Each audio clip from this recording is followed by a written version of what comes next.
Welcome to Healable AI Sequent AI extension. This is a demo presented by Dr. Atif Reed Mohammed. I'm the Chief Artificial Intelligence Officer and Chief Information Security Officer of Sequent and Healable.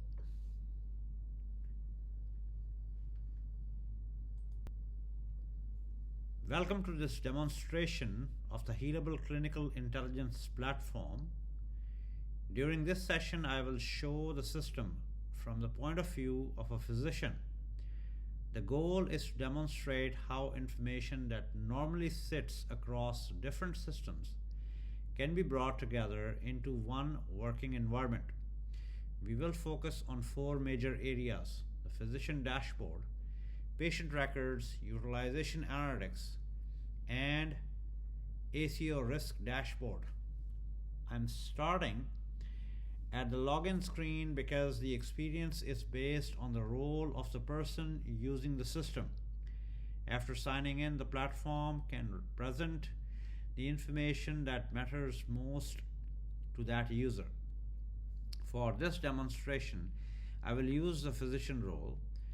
From there, we will follow information from the daily clinical workflow into an individual patient record, and finally into population and value-based care management. After signing in, the system asks me to select my role. For this walkthrough, I am selecting the physician. This role focuses on patient care, clinical documentation, risk review, and decision support. An administrator may need different view, but a physician needs information that supports decisions during the normal flow of the day without adding unnecessary steps.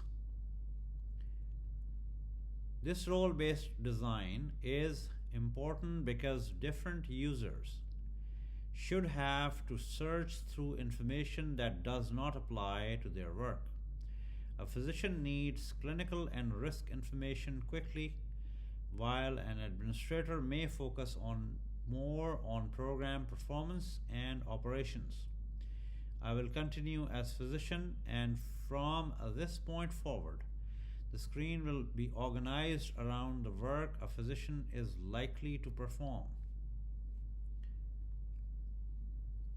You're looking at the Clinical Intelligence Platform dashboard. So we are now on the main physician dashboard. This is designed to give the physician a quick picture of what requires attention today. Across the top, we see today's appointments, care gap alerts, pending actions, and panel risk score. Instead of starting with long patient list, the dashboard tries to answer more useful questions. What should I pay attention to first? Below that, we can see recent patients and priority alerts. For example, James Wilson and Robert Chen are marked as high risk, while Maria Garcia and Sarah Johnson have medium risk signals. The goal is not to make the decision for the physician. The goal is to organize signals from the available information so the physician can quickly determine where additional review may be needed. Here we are looking at, in specific, today's appointments. The system does more than list the patient's name and appointment time. It also shows the reason for the visit, the patient's current risk level, and pre-visit prompt.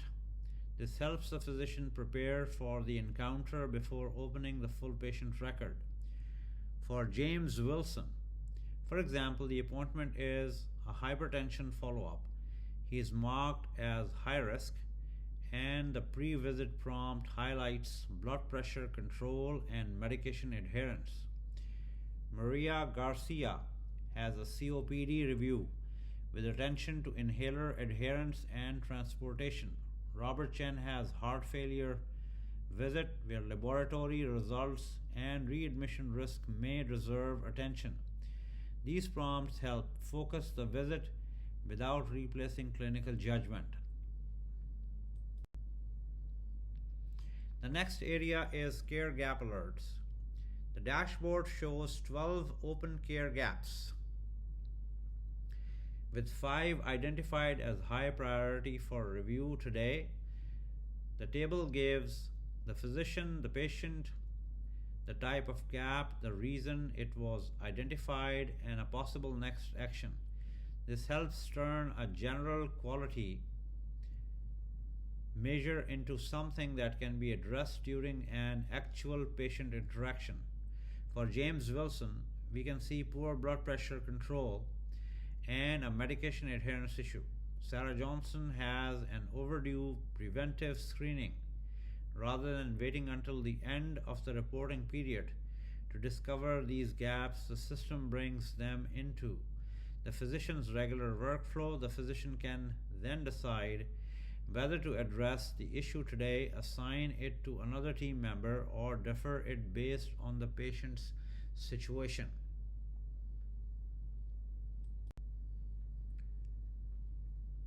Now let's look at recent patients.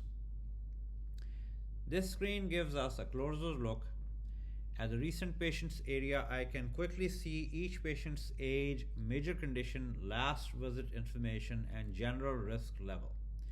When I focus on James Wilson, a preview appears showing why the patients may deserve additional attention before the next encounter. James has a combination of clinical, social, and behavioral risk signals. The screen shows clinical risk at 65%, social risk at 52%, and behavioral risk at 78%. The system then recommends reviewing blood pressure control, medication adherence, and overdue preventive care. These values are meant to guide attention. The physician still reviews the supporting information before deciding what action is appropriate.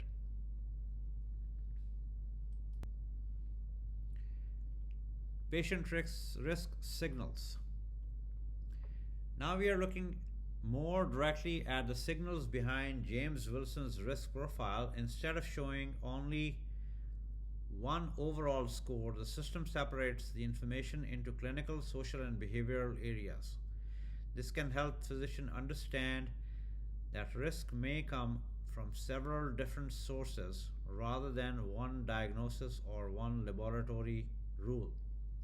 The recommended pre-visit review highlights high cardiovascular risk, medication adherence that needs attention, overdue preventive care, and suboptimal diabetes control. This gives the physician a short preparation list before entering the full chart. If I want to understand why these issues were raised, I can open the patient record and review the evidence behind them. This is what we will do next.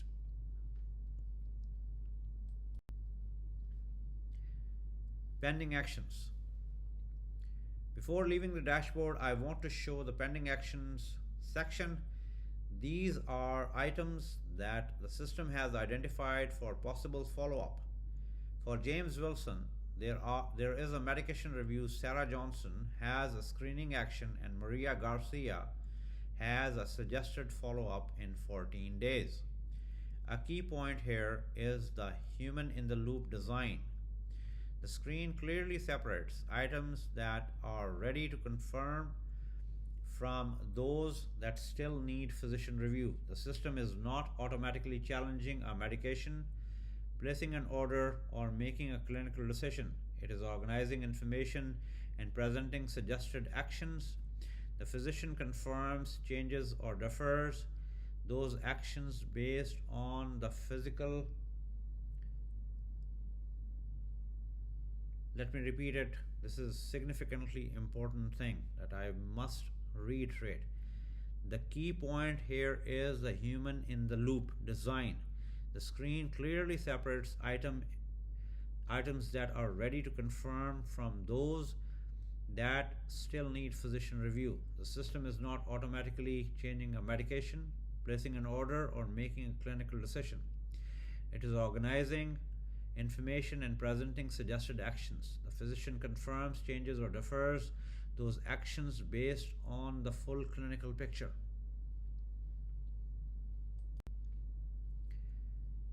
AI Insight Review or Preview. The screen provides a short AI generated insight for James Wilson. The insight says that this specific patient or James Wilson's cardiovascular risk is rising because of uncontrolled blood pressure, medication refill gaps, and overdue preventive screening. The suggested next step is to review the medication plan and consider follow up within 14 days. The important part is that the system also gives context around the suggestion. We can see values for clinical signal confidence, care gap urgency, and possible utilization prevention. This makes the recommendation easier to evaluate instead of presenting it as a simple instruction. From here, the physician can open the patient's record and review the detailed clinical information before deciding whether the suggestion makes sense.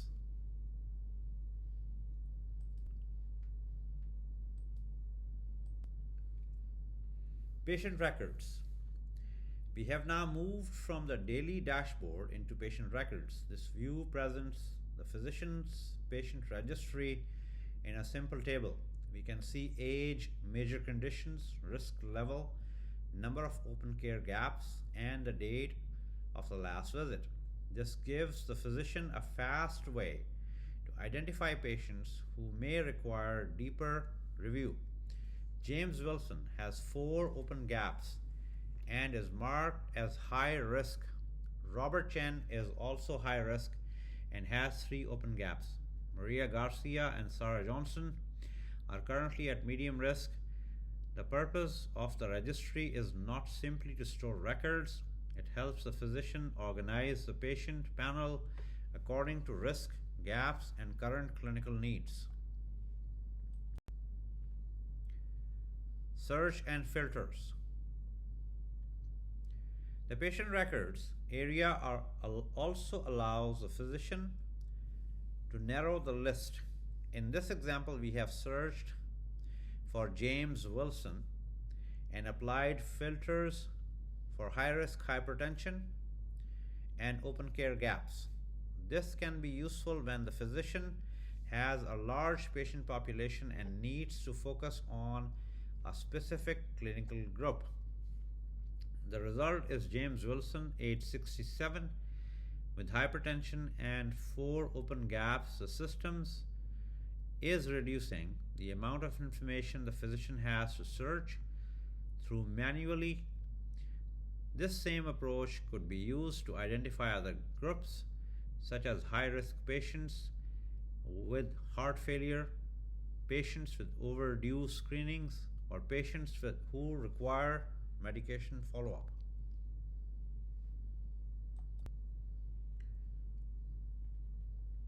Patient summary.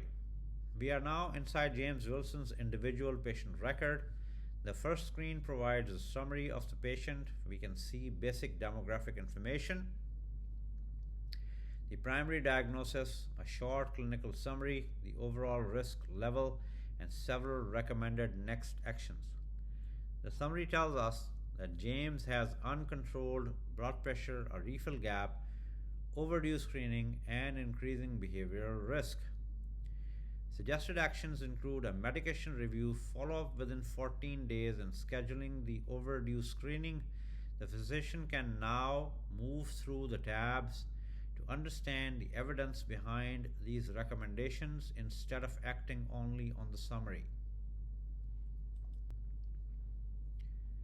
60 to 90 day look back. This view gives the physician a look back over the recent 60 to 90 day period.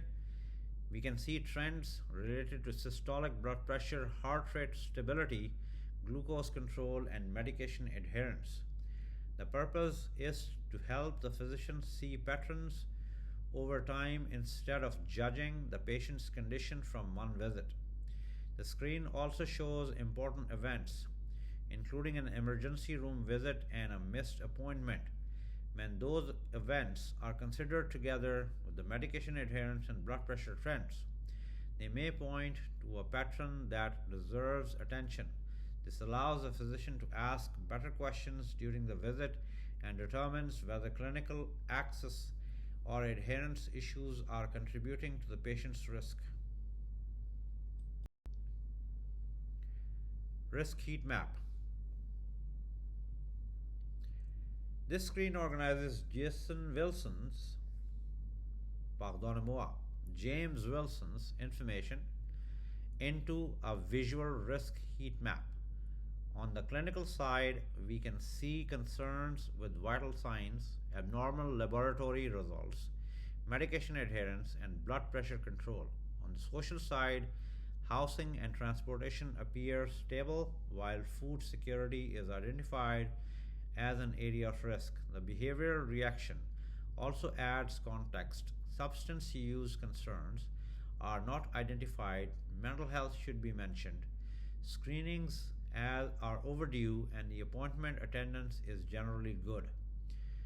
This type of view helps the physician understand the whole patient. Clinical outcomes can be affected by social and behavioral conditions, so seeing those factors together can support a more complete care plan. Medications. Now we are reviewing James Wilson's medication information.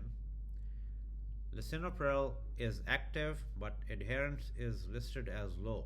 Amlodipine is active with moderate adherence, while metformin has been marked for review because a gap has been detected. The system also provides a medication review prompt. It suggests that the refill history may point to an adherence issue and reminds the physician to confirm the medication plan and ask about possible barriers. This is a good example of decision support rather than automatic decision making. The system identifies a pattern, but physician still needs to determine whether the patient stopped the medication, had access problems, changed pharmacies, or had another reason. Laboratory results. The Labs tab brings recent laboratory information into the same patient workspace. We can see that A1C of 8.2%, an LDL value of 142, and an eGFR of 68. The screen also summarizes the direction of findings by identifying cardiometabolic risk, while showing the kidney function appears relatively stable. The important point is how these results connect to the rest of the patient's story. Elevated A1C, elevated LDL, medication refill gaps, and controlled blood pressure do not need to be reviewed as separate pieces of information. The physician can consider them together when deciding whether medication changes, additional education, follow up, or preventive care actions are appropriate.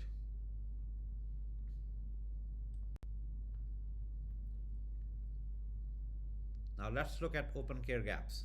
The Gaps tab gives us a clear list of the patient's open care gaps. James currently has an open blood pressure control gap, an open medication adherence gap, and an overdue prevention screening. Each item includes a suggested action so the physician can see how the gap might be addressed. The screen also shows the likely opportunity for closing gaps during the current visit. This helps connect quality performance to normal clinical care rather than treating quality measures as a separate administrative task. The physician can address appropriate gaps while already working with the patient. The physician still decides which gaps are clinically appropriate to address at that time. AI Documentation Assistant. The next area is the AI Documentation Assistant. The screen is prepared to capture voice to text clinical documentation. The idea is to reduce the amount of manual documentation required after the physician has completed the patient discussion and clinical decision making process. The structured output can organize information into areas such as assessment plan, care gaps, and billing support detail. However, the final step remains physician confirmation. The physician should be able to review the generated documentation, correct it, add missing clinical detail, and confirm that it accurately represents the encounter before anything becomes part of the official record.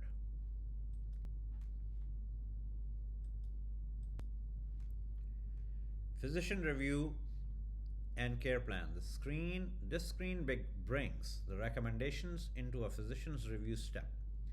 Each recommendation includes the evidence that led to the suggestion and gives the physician control over the final decision. For example, a medication review is supported by the refill gap and blood pressure trend, while a 14-day follow-up is supported by the patient's cardiovascular risk.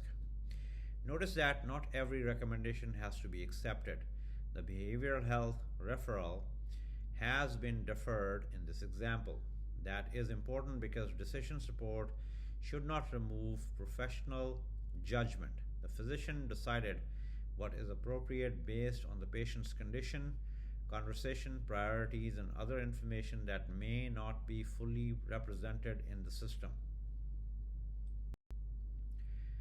This slide summarizes the patient records workflow. We started by finding the patient, then we reviewed the risk evidence, confirmed an appropriate plan, and documented the action.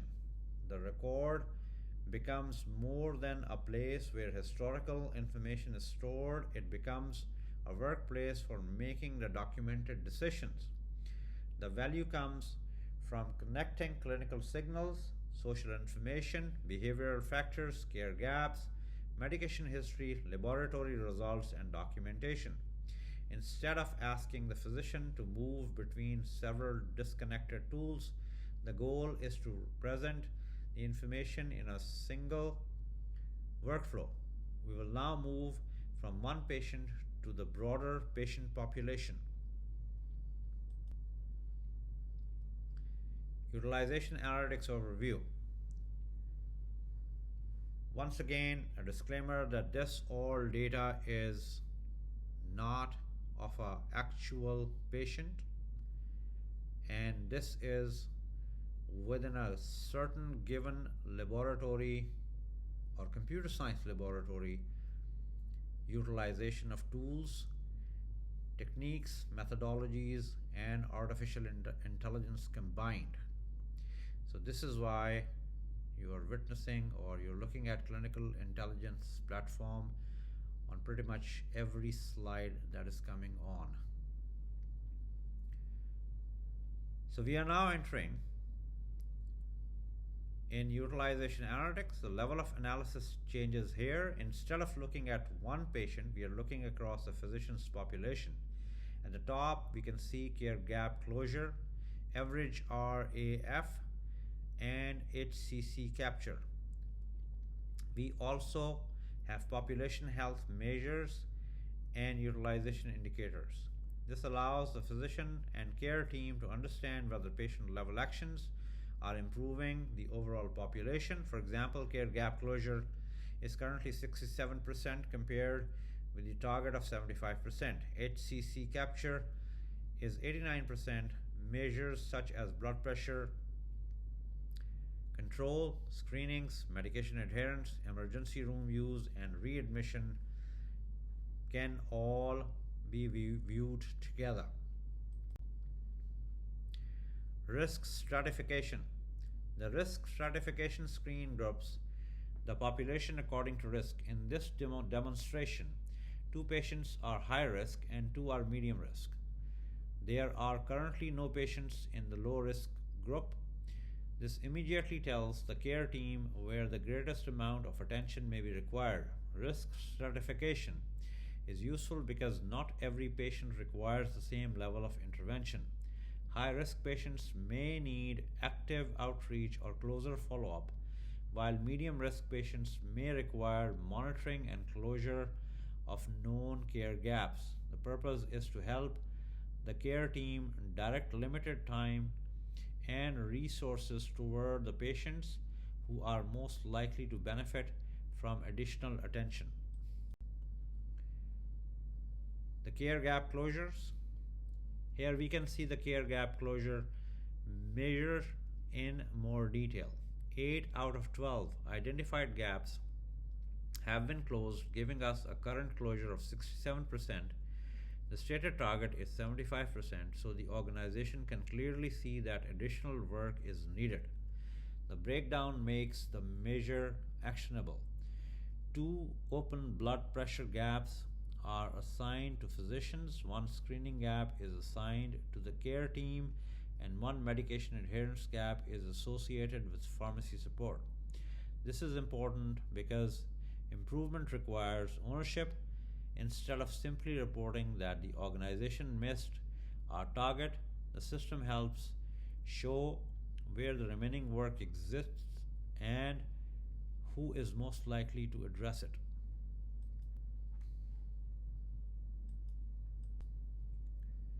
Quality measures.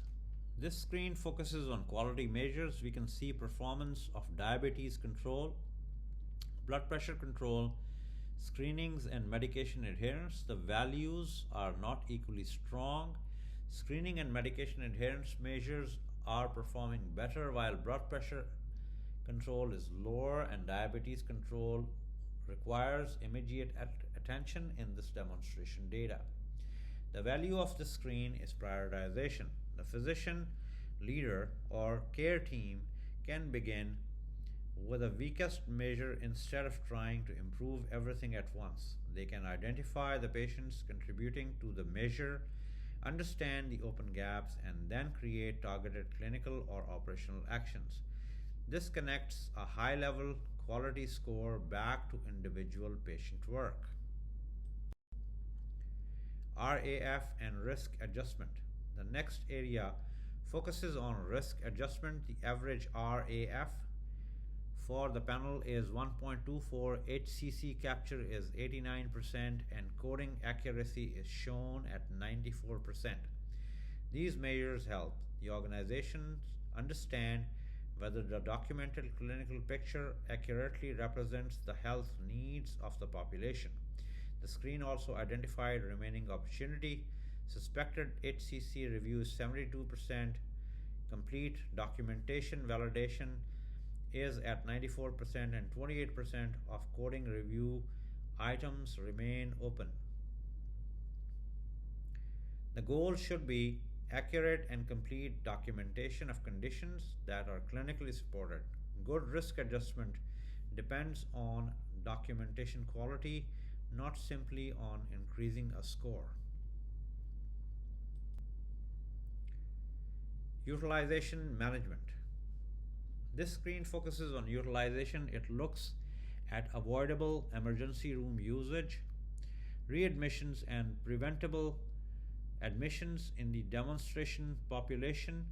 The current event counts are low, but the system still shows forward-looking risk signals for emergency room utilization, readmission, and preventable admission.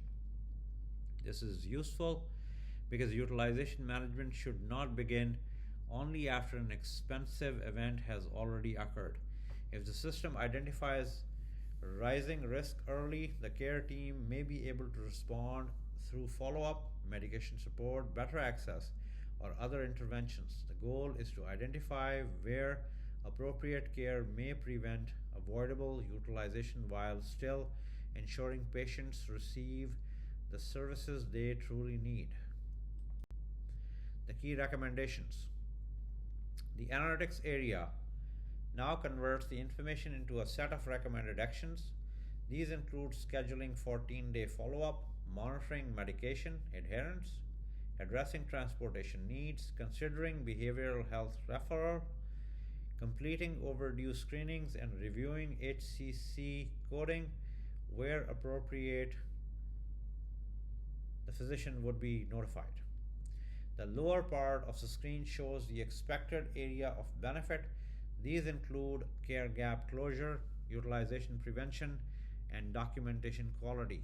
These values should be treated as decision support indicators rather than guaranteed results. The care team reviews the recommendations, decides which ones are appropriate, and then measures whether the selected actions actually improve patient and population outcomes. The analytics can also be filtered to answer specific questions. In this example, the practice is Rockwell Primary Care. The payer is Medicare Advantage. The selected risk level is high and the view is limited to patients with open gaps. After applying the filters, the system identifies a smaller high risk cohort with open care gaps and indicates the much of this group is actionable today. This is useful for daily care management meetings or physician huddles. Instead of reviewing the entire population, the team can create a focused list based on the exact risk, payer, practice, or quality issue they are trying to manage. Once the team has created the appropriate analytics view, the information can be prepared for reporting or collaboration. The export report function can include population metrics, quality measures, risk adjustment information, utilization management, and recommendations. The share view option can support leadership meetings, peer discussions, or internal quality reviews. The important idea is that the same information used for day to day clinical work can also support management and performance discussions. This reduces the gap between what happens at the patient level and what leaders see in a monthly or quarterly report.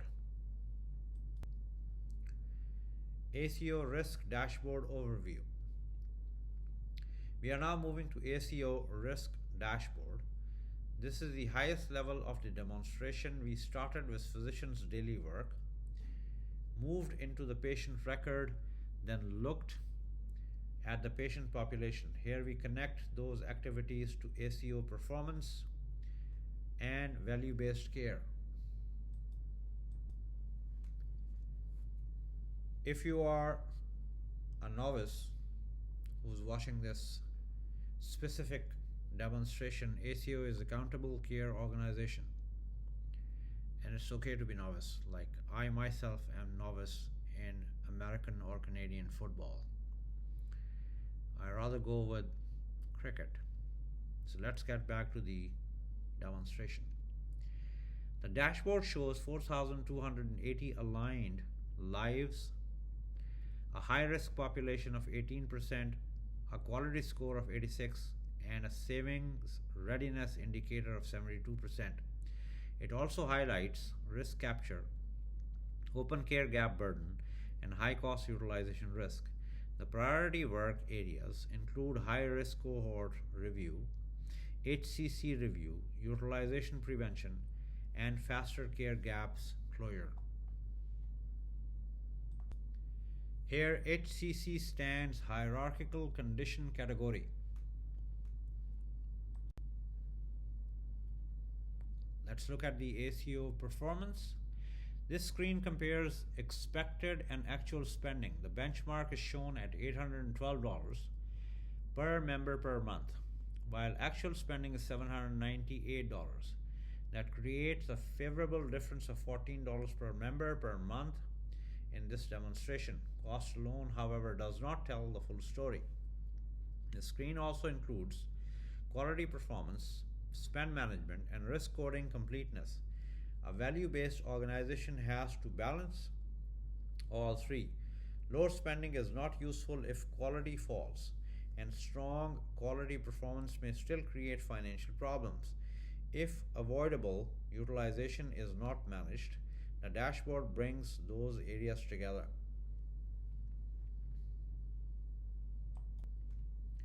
High risk ACO cohort. Now we can see the high risk cohort that may have the greatest impact on ACO performance.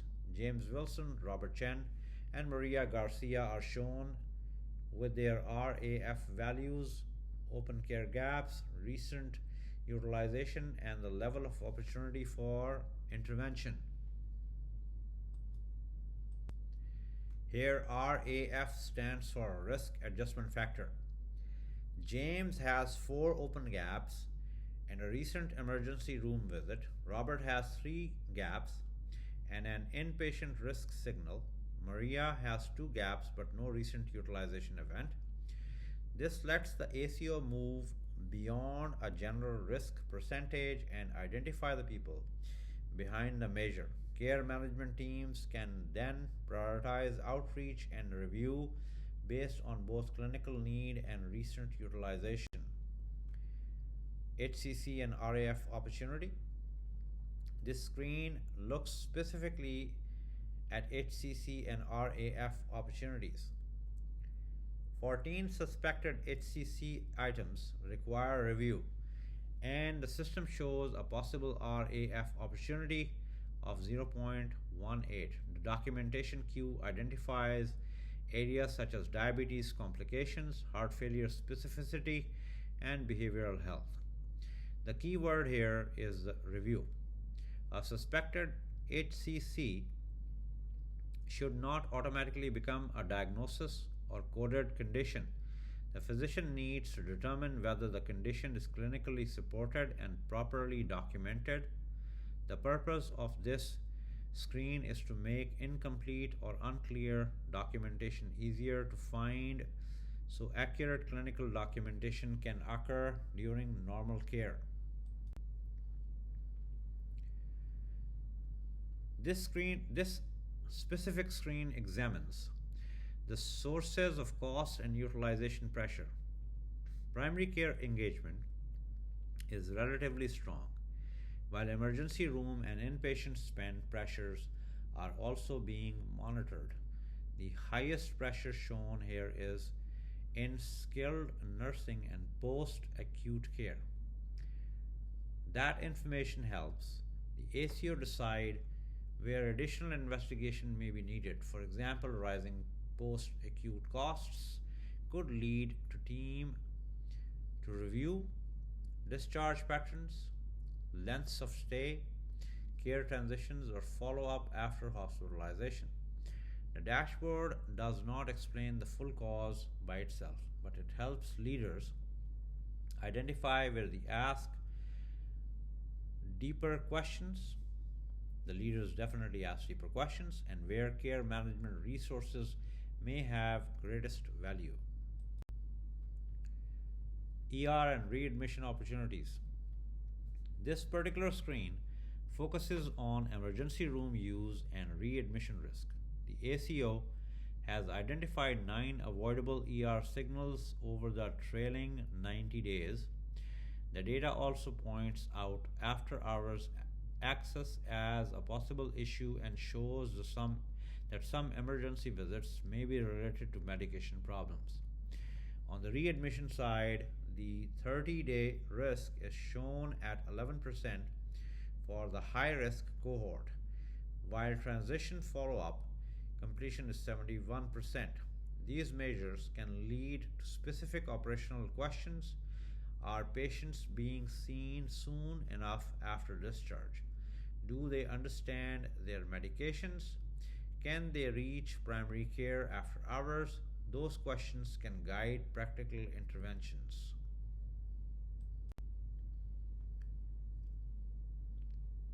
Care gaps are not only clinical and quality issues. In a value-based model, they can also affect financial performance.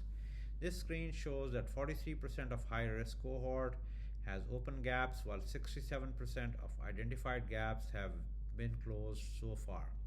The quality score contribution is shown at 86%, and the overall readiness indicator is 72%. The point is not that closing one gap automatically creates savings. The larger message is that consistent preventive care, chronic condition management, and follow up can support both better quality performance and stronger readiness for shared savings arrangements. Social risk distribution. This screen brings social risk into the ACO view. Transportation barriers are identified in 48% of the relevant population, food insecurity in 31%, housing instability in 18%, and behavioral health access concerns in 37%.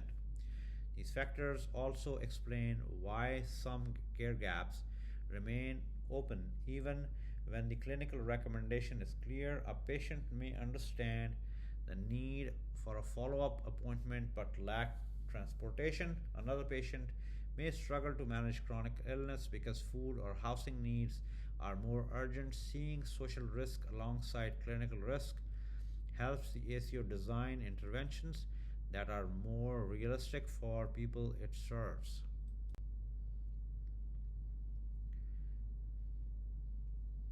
Here we compare physician panels.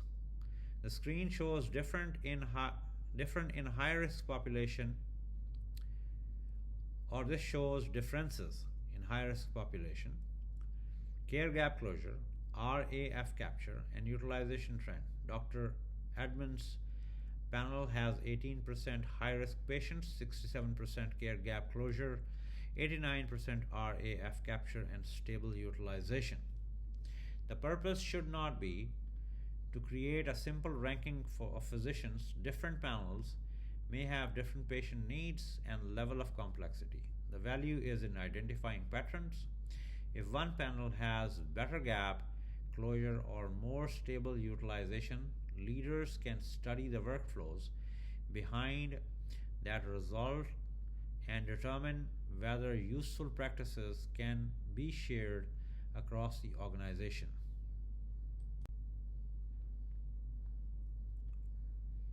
Next, best cohorts and intervention. This screen turns ACO analytics into operational priorities.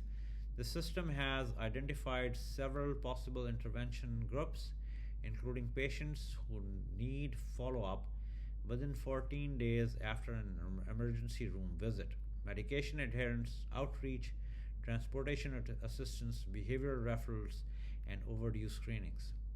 The projected impact section shows possible improvement in avoidable utilization, quality performance, and readiness for physician review.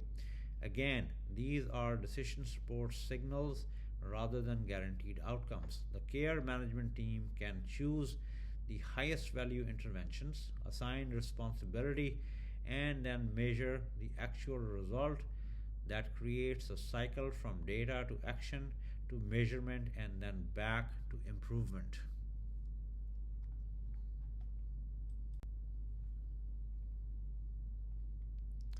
Shared saving readiness. This screen brings the main ACO measures together. Quality is shown at 86. Spending is favorable by $14 per member per month. Coding accuracy is 94% and intervention execution is 72%. The overall shared savings readiness score is 72%. Risk adjustment readiness is stronger at 89%, while care gap readiness and utilization readiness still have room for improvement. This gives leadership a balanced picture. Instead of focusing only on cost or only on quality, the organization can see which areas are strong and which areas need additional execution before the next performance period. End-to-end story.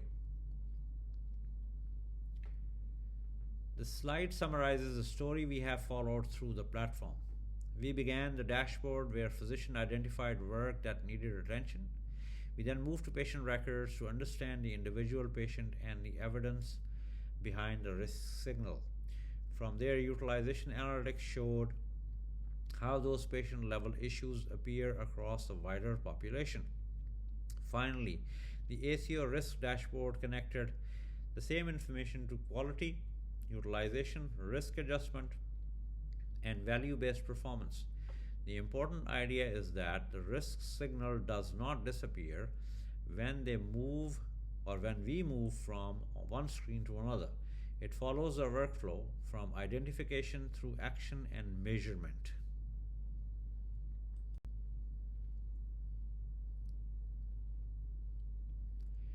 Recording and workflow checklist.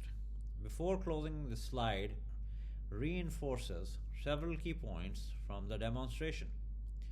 We used the physician's role throughout the walkthrough, and James Wilson served as a recurring patient example that allowed us to follow one risk story across a dashboard, patient record, utilization analytics, and ACO performance. We also kept the physician in control of the decisions. Recommendations were presented for review rather than automatically accepted throughout the demonstration. Each screen connected back to the least one of the three goals: better care, stronger quality performance, or improved value based execution. Those principles help keep the technology focused on supporting the clinical workflow rather than adding another separate process. To close the demo, Healable artificial intelligence is designed around the idea of clinical intelligence without unnecessary workflow disruption. The platform brings risk, patient information, care gaps, utilization, documentation support, and value based performance into a connected experience. The physician can bring with the work that matters today and move deeper into the information only when needed. The larger value is the connection between individual care and organizational performance. Earlier identification of risk can support faster action, better strength documentation can improve the quality of the record, care gap management can strengthen preventive care, population analytics can guide resources, and ACO analytics can connect those actions to quality and financial performance.